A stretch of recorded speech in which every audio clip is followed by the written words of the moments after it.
2019년 첫 주일을 허락하신 주님께 감사와 찬송과 영광을 올려드립니다.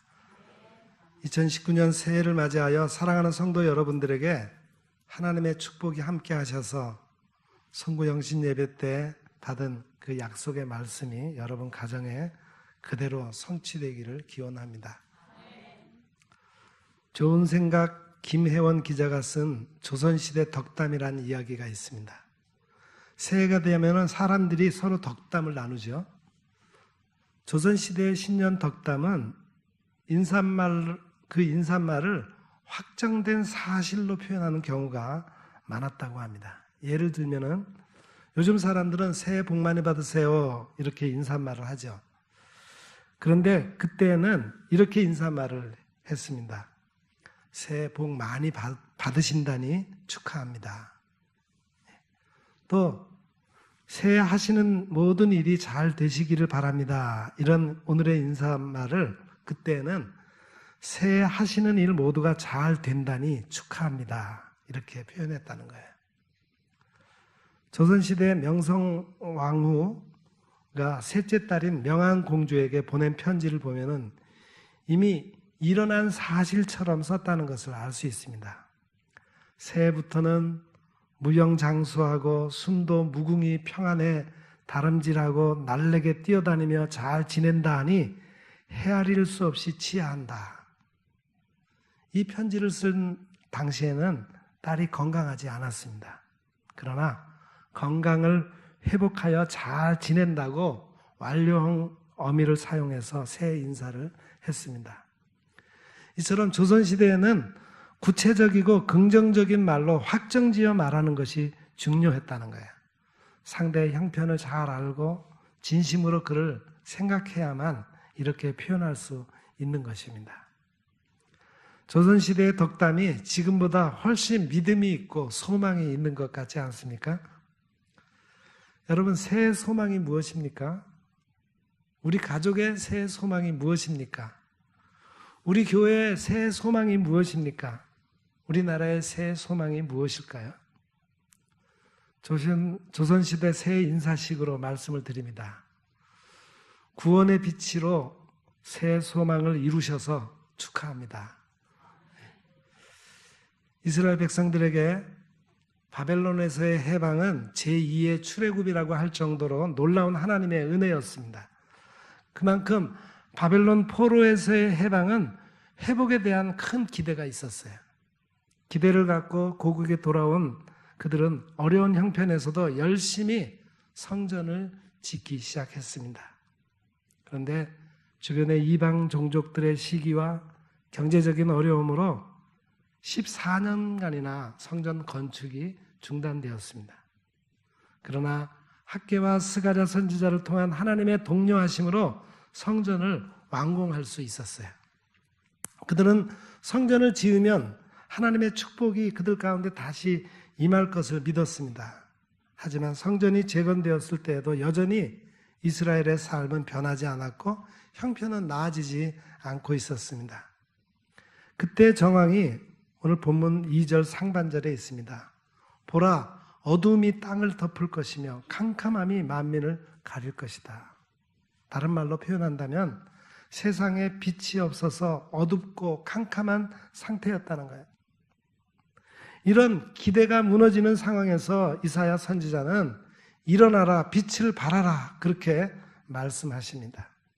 우리가 살다 보면은 이스라엘 백성이 처했던 상황이 그대로 우리에게 나타나는 때가 있습니다.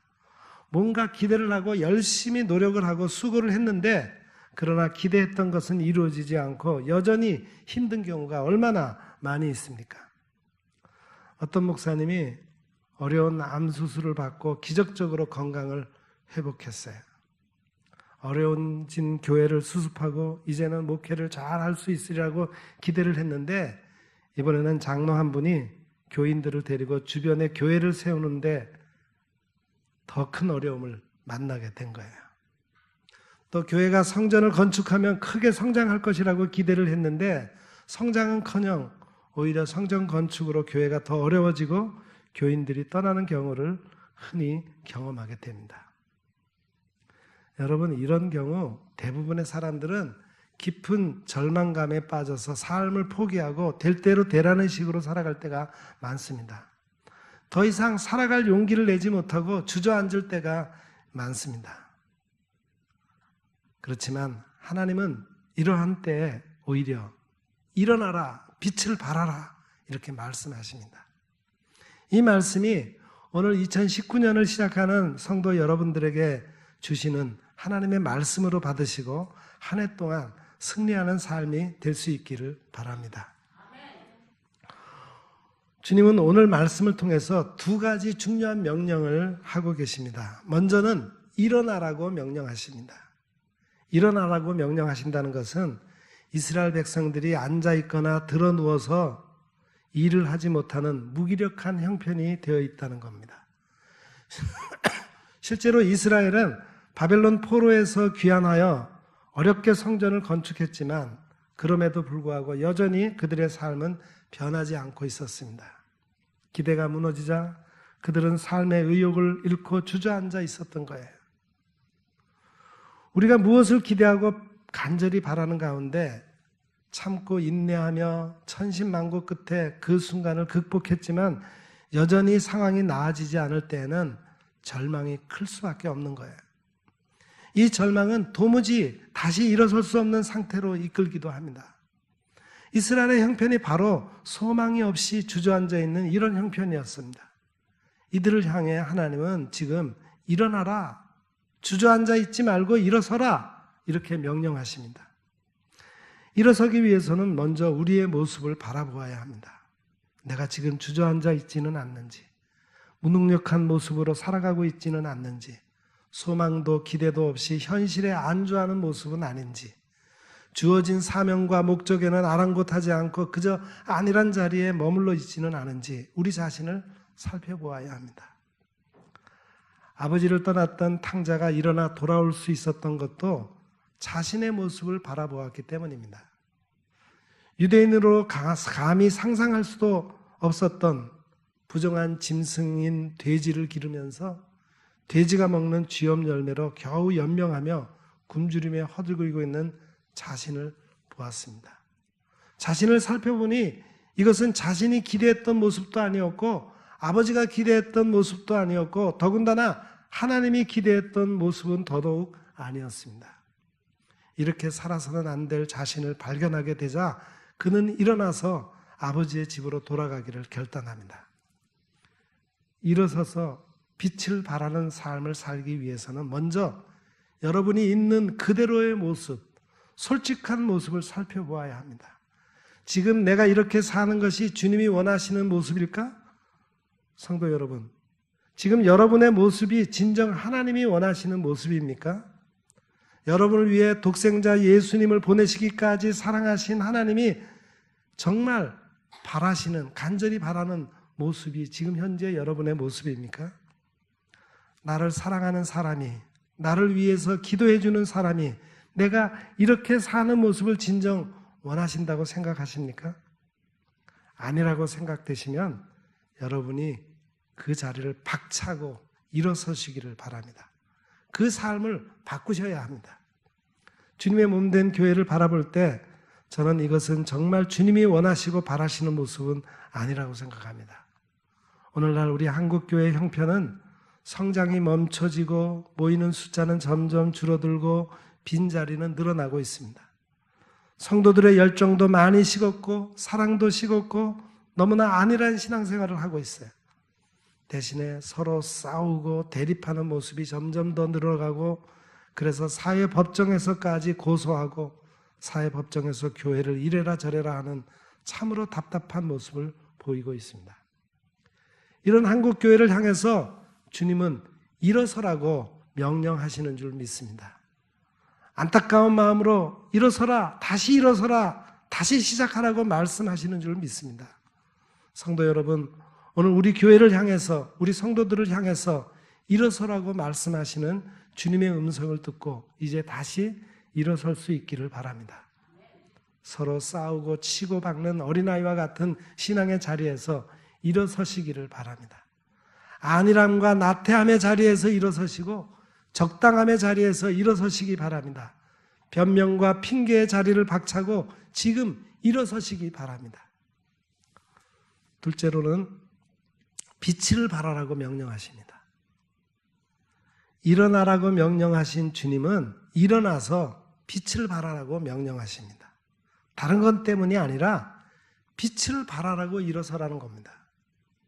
빛을 발하기 위해서는 먼저 우리가 빛을 받아야 합니다.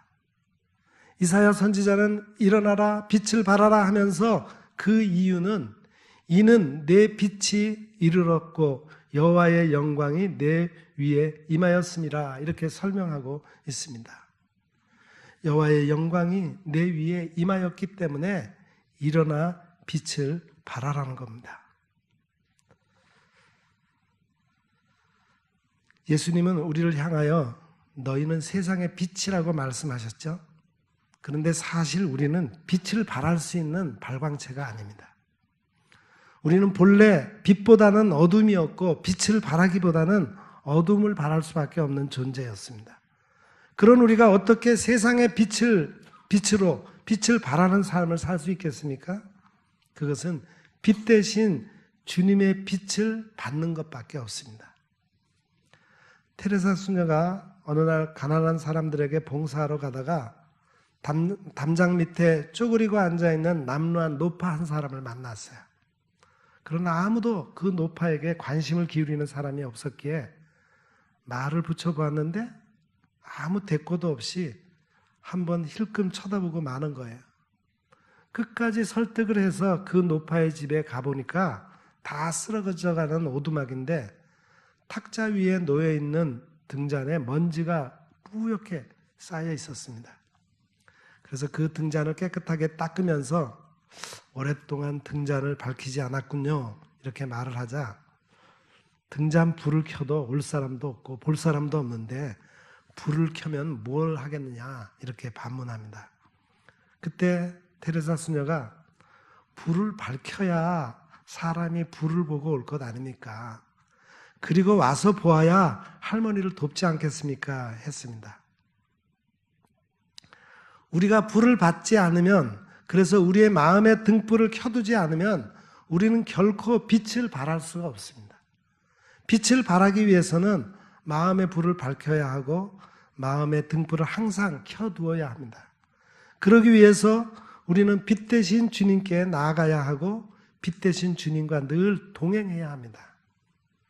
예배에 힘써야 하고 기도하는 일에 힘써야 하고 말씀을 묵상하면서 주님과 늘 교제를 해야 합니다. 두 번째로 빛을 발하기 위해서는 우리는 빛 대신 예수 그리스도를 전해야 합니다. 예수님은 나는 세상의 빛이라 말씀하셨습니다. 예수님이 빛이시고 그 빛이 비추어질 때 어둠은 물러가고 세상은 빛으로 환하게 밝아질 수 있고 따뜻해질 수 있습니다. 우리가 빛을 발하기 위해서 할 수 있는 가장 중요한 일은 빛 대신 주님을 전하는 것입니다. 그것보다 더 중요한 일은 없습니다. 빛은 스스로 그 역할을 다합니다.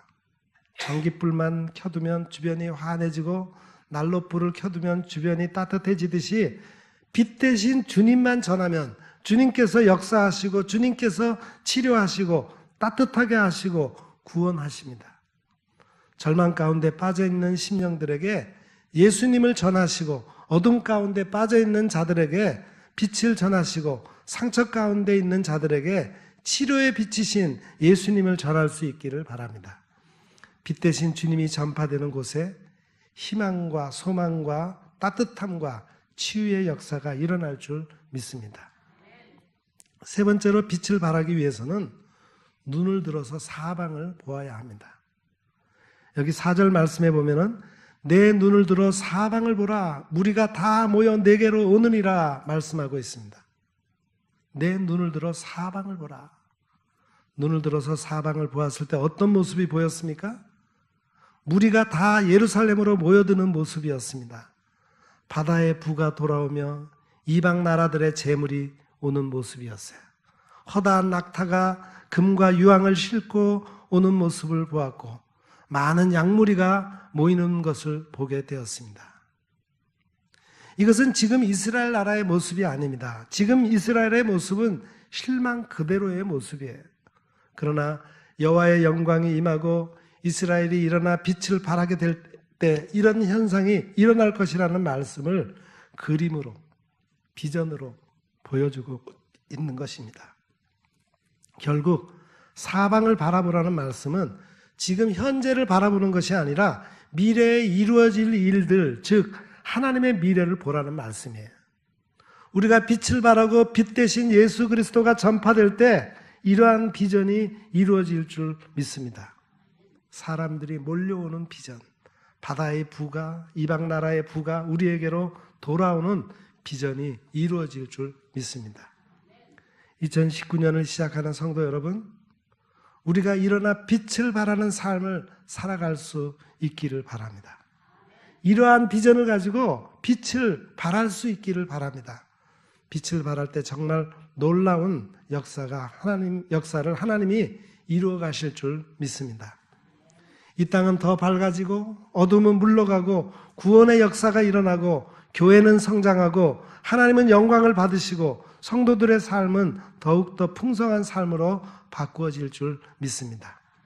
직장에서는 더 귀하게 쓰임받게 될 것이고 사업을 하는 성도들은 더 번창하게 될 줄 믿습니다.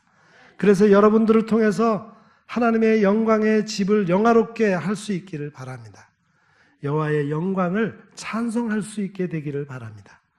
이 나라가 세계 속의 중심이 되고 하나님의 영광을 드러내며 세계 선교의 사명을 감당할 수 있기를 간절히 바랍니다. 중요한 것은 우리가 이런 미래의 비전과 꿈을 바라보면서 현실이 비록 어렵고 힘들더라도 일어나 빛을 발해야 한다는 것입니다. 현실이 힘들다고 계속 주저앉아 있으면 이런 역사가 일어날 수 없고 이런 축복을 받을 수 없습니다. 일어서야 합니다. 빛을 발해야 합니다. 비행기가 하늘을 날고 사람들을 먼 목적지까지 데려다 주기 위해서는 무엇보다도 먼저 이륙을 해야 됩니다. 이륙하지 않으면 날 수가 없습니다. 무엇보다도 여러분 자신이 먼저 일어날 수 있기를 바랍니다. 다른 사람이 일어나기를 바라지 말고 여러분 자신이 먼저 일어날 수 있기를 바랍니다. 내가 변하면 다른 사람이 변할 수 있고요. 내가 일어나면 다른 사람도 일어날 수 있습니다. 내가 빛을 발하면 다른 사람도 빛으로 오게 됩니다. 내가 변하면 우리 가정이 변할 수 있고요. 가정이 변하면 우리 교회가 변할 수 있고 교회가 변하면 이 사회와 민족이 변할 수 있습니다. 그리고 빛을 발해야 합니다.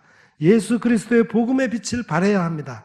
사랑의 빛, 소망의 빛, 믿음의 빛, 사명의 빛, 축복의 빛을 발하시고 그래서 하나님의 축복 가운데 2019년이 여러분 생애 최고의 해가 될 수 있기를 간절히 축원합니다. 마지막으로 시 한 편 낭송하고 말씀을 마치겠습니다. 그대들 하나의 촛불일진데 이 세상 어두운 구석 찾아가서 조용히 비추는 빛이 되라. 그대들 한떨기 꽃일진데 메마르고 쓸쓸한 곳 찾아가서 곱게 피어나라. 그대들 하늘의 미랄일진데 떨어진 그곳에서 말없이 썩어 새 생명 위한 걸음이 되라. 그대들 한 송이 백합일진데 더럽고 냄새나는 곳 찾아가서 진한 향기 날리라. 그대들 한 움큼의 소금일진데 상하고 병든 곳 찾아가서 말없이 녹아 없어지라. 그것이 곧 영생이라. 기도하겠습니다. 희망찬 새해를 주신 하나님께 감사와 찬송과 영광을 올려드립니다. 주신 말씀대로 어둠과 절망의 자리를 박차고 일어나 하나님의 영광의 빛을 비추는 저희들이 되게 하옵소서. 그래서 이 한 해가 하나님의 놀라운 역사가 이루어져 찬양이 가득한 해가 되게 하여 주옵소서. 예수님의 이름으로 간절히 기도드립니다. 아멘.